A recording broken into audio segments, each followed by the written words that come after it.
All right, in this episode, we talk about arm speed, velocity, and is it what you think it is?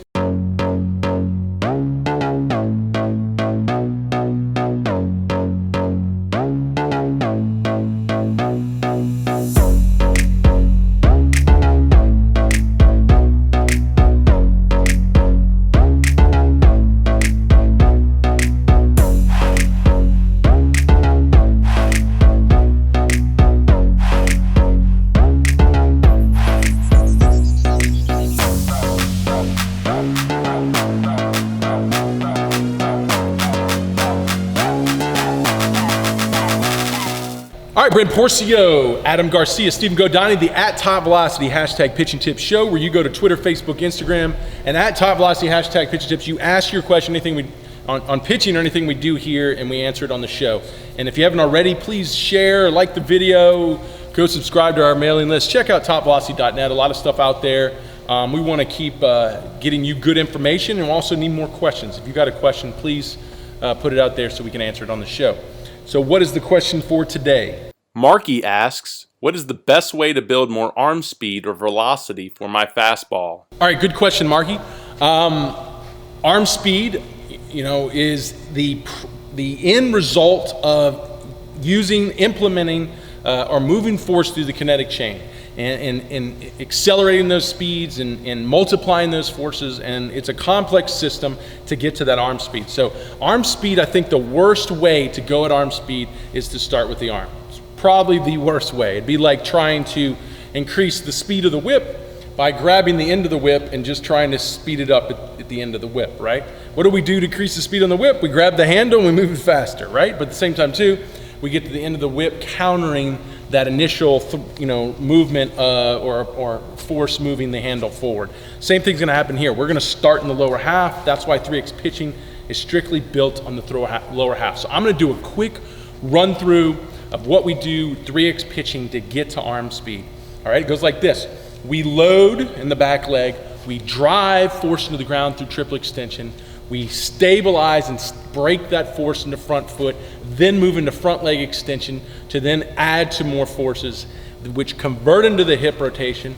But as the hips open into front foot strike, we also close the shoulders to create separation, so then we can take the lower body force and we can multiply it into torsion and torque in the core to then launch the shoulders into rotation and push the trunk into tilts, forward tilts, which is also aided by the front leg extension.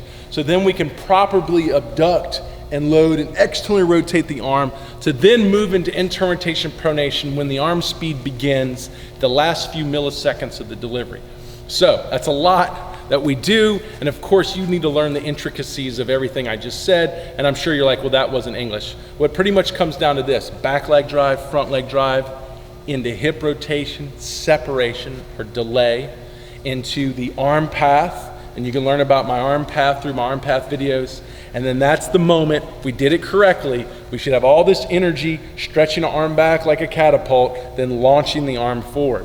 And if we went straight to the arm, we would leave all the engine and all the transmission behind in the car, and we wouldn't get the end result that we want, or we would just get caught up overusing the arm and burn it and tear it and destroy it and have a really negative effect on what we're trying to do, which is stay healthy and throw hard. All right, so I know I kind of crammed that all into one.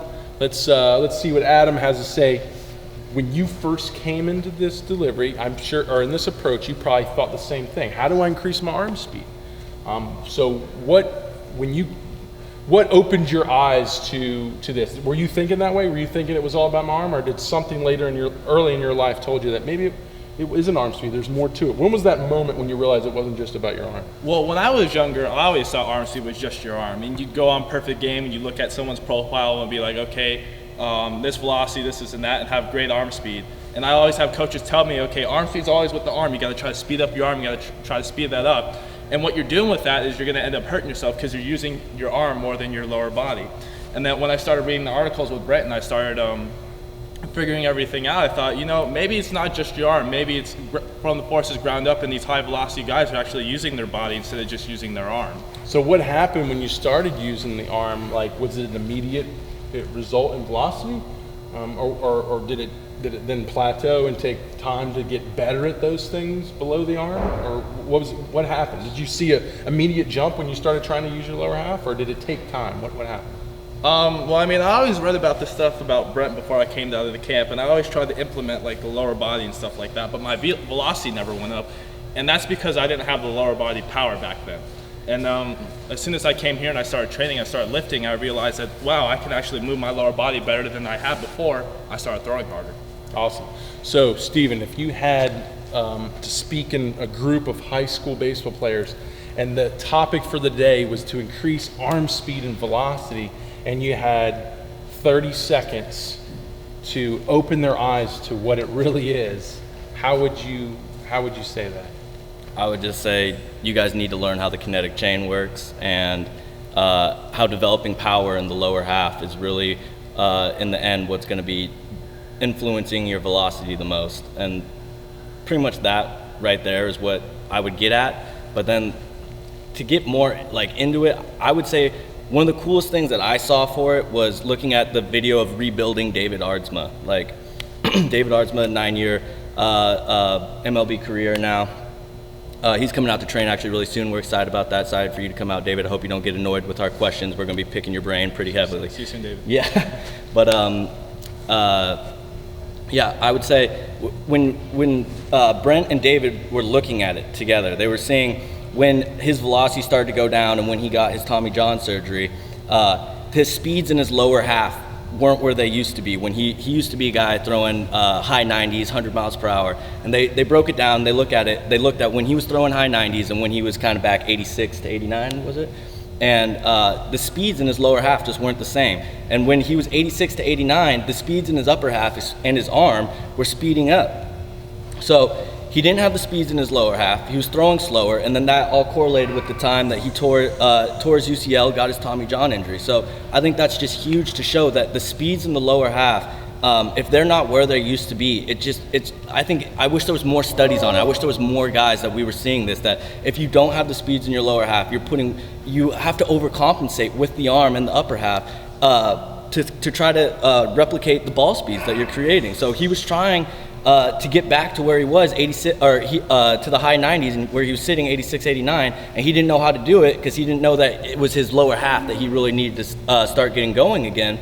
So he would be trying to overcompensate with the arm, and it led to injury. So I think it's huge that you just gotta know that you have to be getting your lower half speeds up to increase the speeds of your velocity, and it's gonna take a lot of stress off your arm. It's the safest way to do it, and it's just the way to do it. Right, so when you hear arm speed or when you think arm speed, let's think that's the end result. You can say that word. I would never say not say that word because really it is arm speed, but understand that that's the end result. That's like saying velocity. And I think in the question in putting arm speed and velocity together is correct, because that's how you need to think them both together. Like, how do I influence velocity? How do I influence arm speed? Those are things that are the reaction to something that I did, and that's the perfect way to think of it. I just want to make the point of a lot of guys coming here thinking, how do I influence arm speed with my arm? Meaning like it is both the action and the reaction. I think that's the wrong way. So if we can go into this going, okay, arm speed and velocity is influenced by everything below it, by the full kinetic chain, I think you're going to figure it out. You're going to optimize your speed. You're going to reach your potential, go well beyond it, like I did. I had a surgery while I was a mid-80s guy, eventually got up almost to a mid-90s guy because I sat and learned, okay, I was doing the wrong thing. I was trying to use my arm to generate the velocity, and there was so much I was neglecting that was really the engine to the system, that once I started tapping into it, the mobility, the timing, the power production, all of a sudden, even post-surgery when doctors say I don't play again, I can almost throw 10 miles an hour harder. And I thought it was just it was a freak accident. Like, I couldn't believe it happened. And I was just learned, and through my time as doing this TopVelocity, that I was going down the right road. I figured out that the arm speed was the result of all the work I had put in below the arm to drive the energy to the arm, which influenced arm speed, influenced velocity. And that's really what you've got to learn. So how do you start learning? You got to start learning the legs. You got to start learning the core, separation, everything we do, and I kind of threw at you really quick in the beginning video, you need to learn. So how do you learn that? Go to TopVelocity.net. Start reading all the pitching articles. Start watching all my pitching analysis on my YouTube channel. I have thousands and thousands of that. Sign up for the 30 days of 5 miles per hour on TopVelocity.net. Go to check out the camps. Come down to a camp. Come train with these guys. And that's where it starts. And that will build your knowledge and your understanding and build your skill. And you got to look at this like an Olympian would look at in a sport. There's a lot of training that has to be put in for you to be able to one day have a big influence on the end result, which is your arm speed and your velocity. So that was a good question. Go to Twitter, Facebook, Instagram, and at TopVelocity, #pitching tips. Ask your question, and we're going to answer it on the next show. Boys.